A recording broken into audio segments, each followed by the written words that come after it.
সময়াঙ্ক আমাদের দেওয়া আছে 64x³ - 8y²। তাহলে যেহেতু এখানে x চলকের পাওয়ার 3 কিউব, তাহলে আমরা 64কে ভাঙাবো। আমরা জানি যে 4-এর উপর যদি কিউব করি তাহলে কত হবে 64, অর্থাৎ 4x হোল কিউব। 64x³ - 8 যদি আমরা ভাঙে দিই তাহলে কত পাবো, 8 ভাঙালে পাবো 2y হোল কিউব।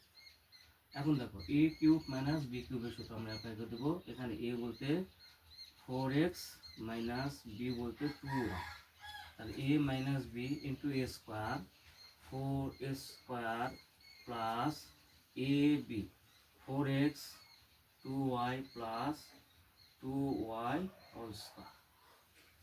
আমরা এটাকে ভেঙে দেবো।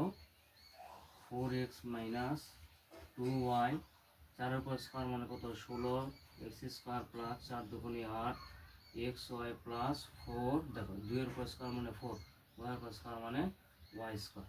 এটা আমাদের